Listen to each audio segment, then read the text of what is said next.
What an important topic we're in right now as far as with everything that's happening in the world. I wish a good morning, a good afternoon, and a good evening, depending on where you're joining in from the world.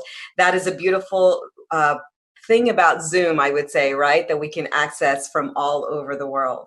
My name is Sheeba Varghese. I'm a leadership trainer and executive coach working with individuals and teams so they could grow in their levels of confidence, awareness, the response agility towards people and situations that you find yourselves in every single day. And so today I would love for us to walk a little bit on the journey of what it looks like for leadership in remote teams. It's interesting because many people have been moving into the world of remote work for some time. There have been different types of teams over the last couple of years, whether it's flex teams where individuals maybe take Fridays or Mondays off and they work from home and come in, Monday through Thursday, or it's been hybrid teams where there is a main contingency within an office and the remaining teams may be in a different state or a different country. But recently, what we are finding are the fully remote teams as a result of the pandemic, and many offices in response having to close down their buildings in order to transition into a fully remote team. And that requires a different level of leadership. It is very different when you see yourselves every day, when you see people every single day in the office, and now you're left to phone calls and web conferences, Zoom calls. It becomes very different how leadership will look. Some of the common challenges that I have seen for remote leaders center around communication, cultivating relationships, managing conflict, creating clear priorities, identifying the right tools, or tracking performance of remote employees. Work-life balance has been a huge one. And I would encourage you even into the chat box to share what else you might add to this list, because this is just a short list of the things that I've been seeing as I've been working with teams and individuals with the challenges that are happening with remote leadership. Now, let me also say that these challenges were also prevalent when we were working together in the offices as well. I believe it has heightened now that we've become remote in our businesses, in our organizations. I believe that remote leadership requires you to be intentional, committed, focused about the processes and the relationships of those within your sphere of influence. It requires both, and focus on one without the other will be a detriment to your team, to your business, or to your organization. So how can you be intentional? How can you be committed? How can you be focused about the processes and the relationships? Today, I'm just going to speak about 4 strategies that I would love for you to focus in on. Are there more? Absolutely. Can we cover all of them today? Absolutely not. So the ones that I'm going to cover today are the following: creating guidelines of engagement, clarifying expectations, determining the right tools, and cultivating strong relationships. It's interesting, as we're talking in this remote conference, I know that right tools, there are a lot of tools that are being shared in this conference alone. So I won't concentrate on the exact tool, but I'll go in a different journey on that point. Let's start and dive into the first element of creating guidelines of engagement with your team. This is truly about how we relate one to another. It is easier said within an office than when we are remote. And many things are assumed, and this is the opportunity to take us out of the land of assumption and into the land of clarity.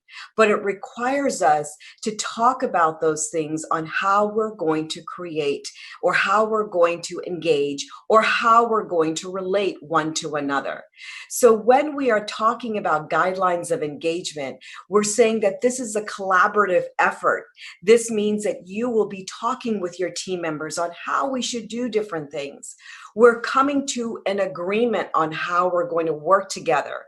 When we speak about agreement, remember, it's not about consensus. Consensus is not required to reach an agreement. Instead, what is required is that you hear what the different thoughts are, what the different ideas are, and then you make a decision to come to an agreement. This guideline of engagement, or some people call rules of engagement, it creates a source of accountability for your team to hold one another. Because if you shared with one another of how you're going to relate, now you have guidelines to hold one another accountable, which is really important in remote work. Make sure that this is in writing, that your teams are sitting down to write this out, type it out, and everyone understands what is expected of one another. And this is something that should be reviewed every 3 to 6 months, because we change. People change. What's expected is changed. So what are some questions to consider when you're creating guidelines of engagement? I just have 3 here. There's so many more, but communication response time. With remote teams, our teams are global, and we are working on different time zones, just like we're on right now. I'm here in the morning, and for some of you are in the afternoon and in the evening. So what is your response time going to be if you get an email on Friday evening? Talk about that with your team. What are the expectations during virtual meetings? Is there an expectation that everyone's video should be on during those meetings? Is there an expectation that we should not be multitasking while we're having these virtual meetings? Discuss this openly with one another and get an agreement. How do we ensure that everyone participates? One of the things that's true is that we're all unique. We have different personalities, and some of us are very much willing to speak up, while others are quieter in their response. So how do we get 100% engagement within our teams? Talk about that and come to an agreement. So these are just 3 questions that I'm offering up. There are many other things that you can ask one another to create those guidelines of engagement. The second strategy that I say is to clarify expectations. As we have moved into fully remote teams, we need to clarify if something is brand new. Is there something new that you're setting up now that needs to be clarified and shared with your team? Is there something that's broken in the processes that you have? When I have been working with some of the remote teams and individuals, they are now noticing some of the processes that are not working any longer as they're working remotely. So that means new expectations have to be set. So think about that as you're clarifying expectations. Or maybe there's something that needs to be changed now. These are 3 criteria that you could use when you need to clarify expectations with your team. Consider this. And when you clarify those expectations, remember to answer the who, what, where, when, how, and why, and also gain understanding from your team to ensure that they have understood what is being expected of them. Some of the things and areas now where new expectations are needing to be clarified are around objectives. Now that we're fully remote, what are the objectives that we have for our team? Are there new milestones that need to be clarified? Or are there metrics, clear metrics, so that your employees understand, how do I know that I've achieved this objective, right? Many of this has to be changed or have been changed as the priorities have changed in moving into remote teams. So consider this as you're clarifying or having to clarify new expectations. The third strategy is determining the right tools. This is something that many of us have had to do now that we're fully remote. And like I said, there are so many tools out there, whether you're using web conference, Adobe Connect, Slack, Microsoft Teams. I mean, just so many tools that are available. So I'm not going to tell you what tool to use.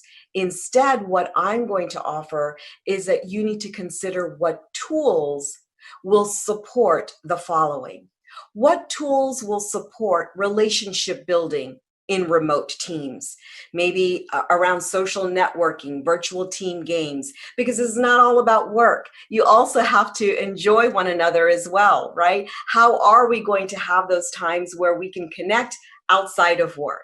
So what are the tools that will support that?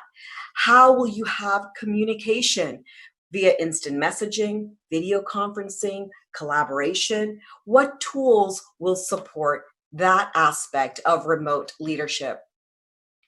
What are the tools that will support your audio and video needs for everyone that's in your workforce, right? What's going to be the consistent norm that you're going to apply to your workforce? How about for document storage and file sharing? This is important when you're thinking about remote work. How many of you have worked on a document that is old, that's no longer relevant? So this is why this is so important when you're working in a remote setting, that there's a place where things are stored, where it's up to date, and people know where to find the things. And these are areas where there are often breakdowns when we move into fully remote teams. Project management. How will you manage the projects on your team, right? And last but not least, time management. Finding the right tools that will help you to manage your own time and maybe even the time of others, right? So whatever the tools are, just like I mentioned in the guidelines of engagement, find what's going to work, be consistent, and establish the norms that will support those tools. And be clear when you set your expectations around that. Last but not least, cultivate relationships. We are not physically close, but we can still create and cultivate relationships, which is at the heart of leadership. Employees need to know that you are reliable. They want you to spend time with them. They want to know that you are available, right? And that you're consistent, because at the heart of this also will, come and what is established is trust. That is what we need. And in order to have trust, all of these attributes are so important. So when you are cultivating relationships on these remote teams, it will take a higher level of intentionality with you as a leader. And so as you're considering the cultivation of relationships, consider the following. Understand the best way to work with your managers and direct reports. If you don't know how to do that, ask the question. Assume nothing, clarify everything. Simply have the one-on-ones to ask these kinds of questions. Create the opportunities for your teams to connect and know each other. And last but not least with this, be consistent with your one-on-one meetings, your feedback, and your acknowledgement. This is an important time not to forget acknowledgement. One of the top reasons why people leave an organization or a business is because of the lack of acknowledgement. So in these stressful times for many, make sure you acknowledge who they're being and what they're doing, both aspects of it. So in all of this, cultivating relationships, it will require more energy and time from you as well. So as I mentioned before, 4 strategies to develop your leadership on remote teams: creating those guidelines, clarifying new expectations, determining the right tools, and then being consistent and setting the norms around which tools you want to use, and cultivating strong relationships. This, I would say, is the most important part, because from this, then you can give effective feedback. You can delegate. You can also have those difficult conversations because you've done your due diligence in cultivating strong relationships. So my question to you is, what is one step you can take to be intentional? This is one of the things that I ask in every coaching conversation.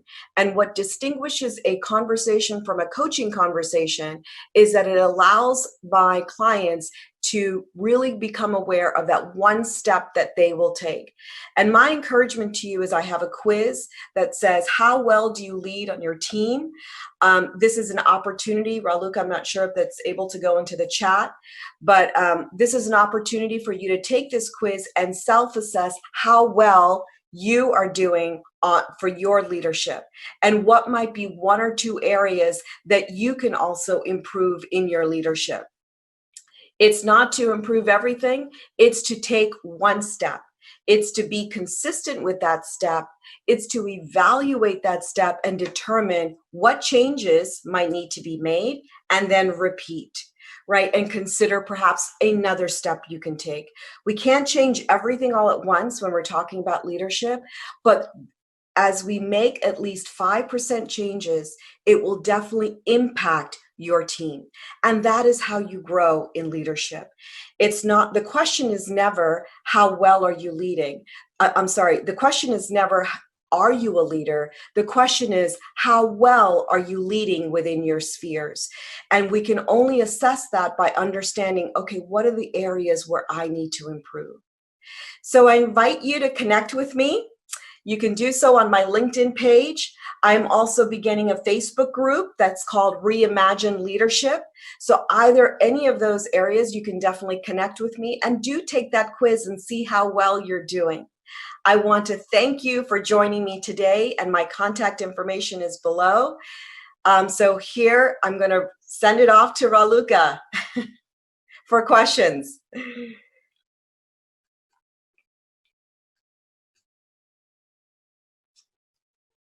Raluca, I think you're on mute. Okay, I think now we can hear each other.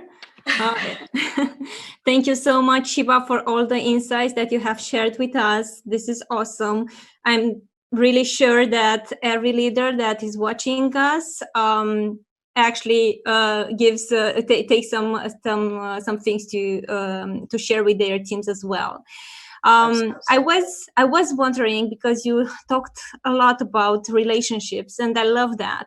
I know that one of the main struggles today is how you do that over video, how you do that over phone, because it seems that remote work is the new norm, at least for a while. So we don't have that face-to-face connection, but we have just a phone, or we have a video call at our hand. How we do that in order to maintain that relationship? How we can build relationships over Zoom, let's say? Yeah, so that's a great question, and I hear this all the time. One of the things that I recommend is to increase the consistency of your one-on-ones with your team members, because they need to know that you care about them, and also having those conversations, not simply about work, but also how they are doing in this time. Take time to show that you care, and that you honestly, when you do that, that begins to develop the relationship. So one of the things that I've noticed is that leaders are having to increase that level of focus to reaching out to their direct reports and being intentional about that. The second thing is also to create opportunity for people and for your teams to come together outside of the work zone. So it might be just to hang out together on a Zoom call. Some people have had happy hour events, right, where you actually go to a local bar or to a restaurant and have a happy hour. Well, instead, people are also doing that in a video chat, or having a game night. So they're getting to know each other personally, but also professionally. So two things that I would say is to increase the one-on-ones. Ask your direct reports, what would be most valuable for me to do to support you during this time? some of these questions will definitely be part of your arsenal in order to support those relationships. What can I do to further support you? What do you need from me during this time? So asking those questions also helps to cultivate the relationship. The other thing I would also say is, what is the best way for me to connect with you? During this time, do you like emails? Do you like face-to-face? Do you like phone calls? Because different personalities enjoy different things. Right. And also about sharing feedback, or you have to know the person that you are talking to in order to know how to handle feedback with him. And yes. In here, I would love to learn from you more about how myself as a manager, I can handle a difficult conversation with one of my direct reports, let's say, because yes, we as managers, we should have also this kind of conversations. What are some guidelines from your point of view that we as remote managers could actually focus on in order to also at the end of the conversation to say, okay, that went great, and have some actions in order to work on that? Yeah.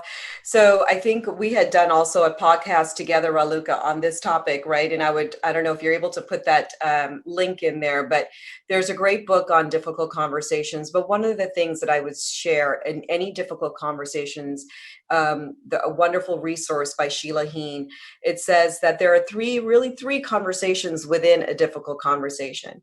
And that is it's what happened, right? Not everyone has all the same information. There are emotions that are also involved in difficult conversations, and we can't just ignore them. But my encouragement is to acknowledge what has happened.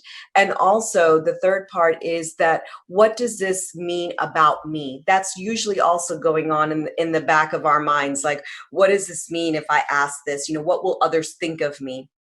Regardless of all of that, my encouragement is to always come in with a curious mindset around any difficult conversation.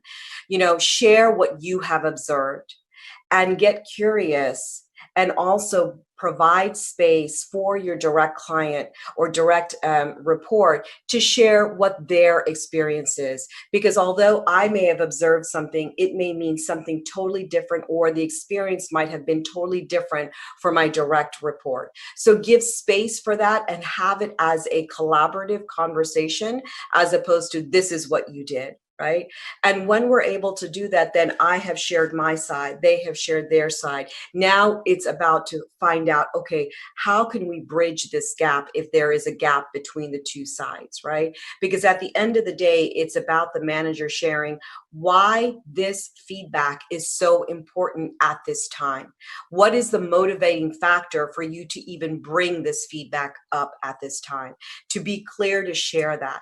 And not only that, it's not just to share it, but then what is one step that we can take, that you can take to mitigate this, minimize this, or to support your forward progress in this? Because at the end of the day, we are wanting to support our direct reports to grow in their profession, right? That's the heart of it. That's what we're hoping that would happen. So it's always going to be difficult regardless of the skills. I would say that it's always going to be such that there are those conversations, they may not feel good at all, but this is a skill that we get to practice. But I'll leave you with this. One is, there's your side, there's their side, and then it's, well, what is the truth? What is actually happening? How can we move forward from here? What are some steps? Once you do that, I would encourage you to come back to the conversation, to also consider what has been the progress that's been made on that step. So don't just leave it as one conversation. Continue the conversation. Mm-hmm. So, and in here, I would love to learn more about this using tools. Okay, we have some actions from this difficult conversation, or from a conversation that is happening from between a manager and the direct report. These actions should be actually documented somewhere, or should be something that, okay, I'm accountable for that, and nothing is documented? What's your opinion on that? I believe it depends on the conversation itself, because if there's a pattern that's continuing, that you probably will have to document it. And I would also encourage you to be in connection with the HR manager as well. So that's one of the things that I would say. So definitely document, especially depending on if the pattern continues. I would always encourage to document that. Yes. I do see a question here about how to hold tough conversations as a CEO to your remote team members. One of the things I would encourage a CEO to do is to have a town hall meeting with all the members. So everyone is receiving the conversation or receiving the information at the same time. So that is the one thing that I would share is town hall meetings are great to keep everyone abreast of what's happening, even if it is a difficult conversation. And then maybe even following it up with an email as far as, this is what was shared during the town hall meeting. And now here's an email to just kind of summarize what was shared. And also making yourself CEO available to have smaller communities of conversation. I would also encourage that too. Thank you so much. Another question that we have from the audience is from Mark Allen. And it sounds like companies are now interviewing and hiring new employees remotely. Yeah. Do you have any suggestions for making new employees feel like they are part of the team? Is that sense of belonging how we make it? Yeah, the sense of belonging, right? So when we're together in a company, you like to introduce people, right? In a room. My encouragement is to consider again, when you're coming together in a Zoom call or in a Microsoft team call or however it is, I would encourage making a big deal about introducing that new member to the team, right? And I would also encourage facilitating one-on-ones with other team members, within your team as well, with that new member, encouraging them to have some questions ready that they could also even ask, that they could share, or they can even ask of the other members to get to know. I think it's important to continue one-on-ones, not only with the manager and direct reports, but also among the team as well. So I think both is important. And the only way you could do that is to model it yourself, to be that example. So encouraging that, and sometimes, having times where you could randomly, I know there are some companies that will randomly have employees connect for one-on-ones during the week so that they could get to know one another. So whatever that might be, it's to encourage conversation, encourage one-on-ones, have some questions, arm them with some questions maybe that they can ask one another to get to know one another more deeply. So that's the only way. There's no other secret. I feel the only thing is it's to be intentional to develop these relationships. Yeah.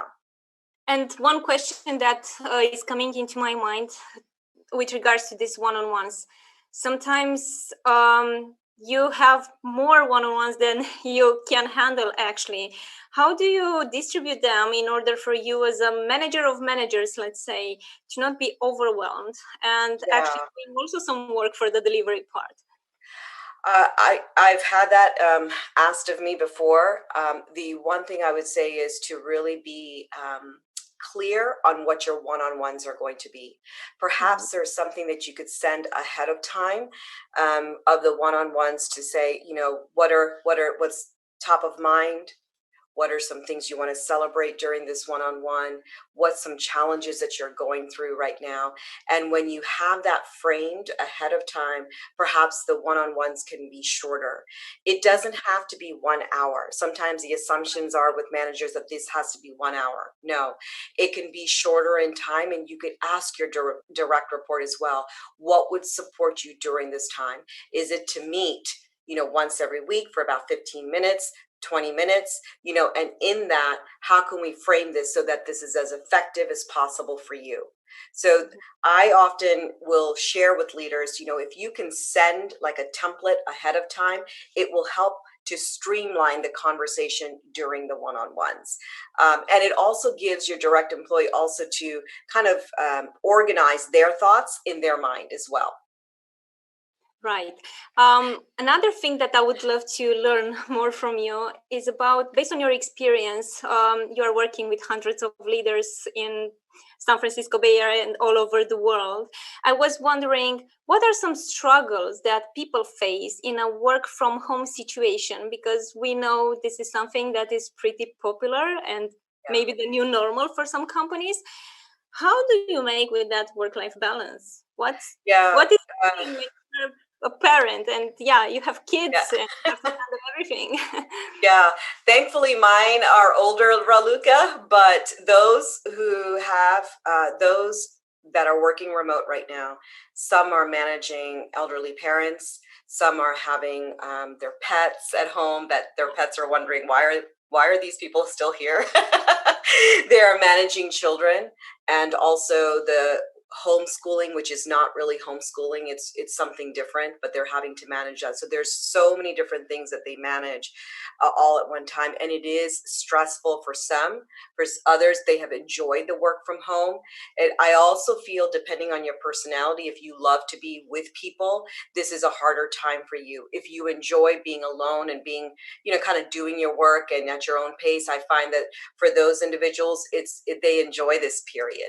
So regardless, and here's the other part of it, Raluca, there are those that like to compartmentalize our work. We don't like to bring in home into that. And there are others who love to integrate and love to have family around. You can even tell on the desks in an office who enjoys, just kind of integrating all of their lives, into their work. And then there are others who are strictly work. So even on remote, you could see some where children are kind of playing around, others are in their offices, right? So there's a level of agility that's needed at this time. That's what I would say. And with that agility, there's also grace that's needed to really be patient with ourselves. Managers that need to be patient with what is happening for some of your direct reports. And in order to find that out, you will need to ask, what is it that they might need at this time?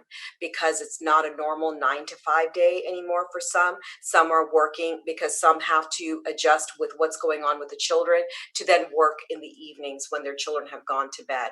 So this is the reality, and this is the opportunity for direct reports to have, for CEOs, for managers, for leaders to have and demonstrate empathy and compassion at this time to understand the needs of what's going on. So my encouragement would be to take breaks, to step away from the desk, to go outside, to walk, to just have a nap. They say the one thing that does not help is probably snacking at this time. So, but take breaks, work with a coach, to support you during this time. Lean into your support network, lean into your mentors at this time. And also direct reports, ask for what you need. This is really important. Let's not assume nothing, clarify everything. So these are some of the things that I am seeing as the stress levels for some are going high. For others, they're happy with it. Everything is fine. But if your stress level is going high, definitely share that with somebody. Connect with your HR. There's also resources that HR might have that could support you even in the mental health going on right now, because there are many that are suffering with that as well, right? So consider all of these, the HR resources, taking breaks, asking for what you need, and leaders demonstrating empathy and showing compassion during this difficult time. Yeah, because it is different. Yeah, it is different. Speaking about an individual which is not so open to share what is happening maybe with his mental health or I don't know, any other stressful situation, how do you advise those persons that actually maybe there are some companies that are not so open in, okay, we are here for you and we are here to support you and here is the process and here are the tools. Maybe it's kind of chaos in some companies. What do you advise for those individuals that are in this situation and how they should ask for what is needed for them? I think I think the only thing I could say is they have to have the courage to ask. But I would also say that even if it's not within your company, there are resources outside of the company. So even as a leadership coach, I know that there are companies that hire leadership coaches, but then there are those who don't want to utilize that, right? They want the privacy, they want the confidentiality, and they've hired me outside of their company. So perhaps within their network, they can really rely and tap into the resources that are outside of their company. That's what I would say. But at the end of the day, this is going to be important that you do share what is on your heart, what's on your mind, because if you don't, there's no one that can really read your mind. That is the problem. This is where we make assumptions, because we often think that people will do things the same way that we will do it. Right. This is not true. Right? So just because I might be vocal does not mean somebody else will be vocal. This is why I'm encouraging leaders. The way you show up is going to be different than the way others show up. So perhaps tapping into those guidelines of engagement, of saying right in the beginning, if there's anyone on this team that is struggling, can we come to an agreement that you will come and have a one-on-one with me? Can we come to an agreement? This is part of those guidelines of engagement that I was talking about, that we take these things that are assumed and bring it out to the open and have an honest dialogue of what's happening, because we can't read people's minds. Some are very direct, some are very personal. But at this time, if you really want to hear what's on someone's heart, you need to give that space, and we need to be able to share that. That's why the guidelines of engagement are so important. Right. And speaking in terms of engagement, there are a lot of tools that we can use in order to actually measure engagement in a remote team. When I'm talking about remote teams, I can see two different types.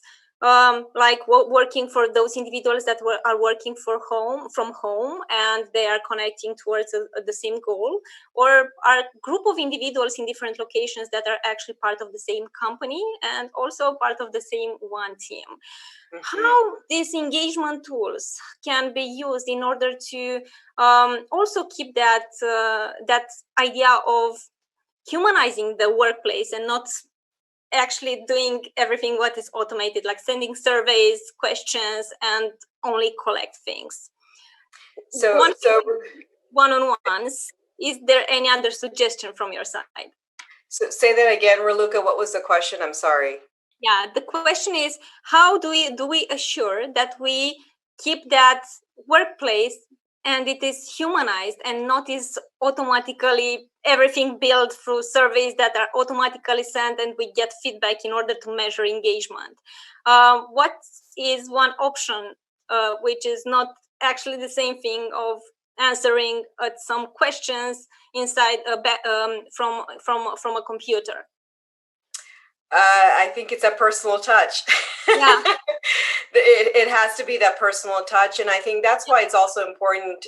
So what you're saying is that people are in different teams. And so instead of just these automated surveys to figure out, okay, how well people are doing, I think it's to have these, these conversations. That's the only way, other than surveys. Yeah. So, how some companies have these fireside chats, to kind of see how things are going. Well, unfortunately or fortunately, we can only do that through video conferencing right now for some of the companies. So if that means that we get a group together, and that group is coming together to say, we want to hear from you how things are going. How is the productivity? How is the engagement at this time? And maybe sending that question ahead of time so that they know what they're going to be talking about. So when they come in as a group, they can be ready to share some of these things that they're experiencing, as opposed to just a survey or, filling something out. That it's that human touch, which we don't really have, right? But yet we're trying to facilitate that through the video conferencing. And I think that's the best way we can do it. And if we're intentional about it, we can do it. Yeah, we have to be intentional, as you were mentioning. And the last question that I would have, it's about setting objectives. You touched about having objectives in your presentation. And I was wondering, what types of objectives besides those performance-wise that we have to deliver something in the organization that we are working with? What type of objective you can set for your direct reports, or how the conversation is going around setting objectives from this point of view?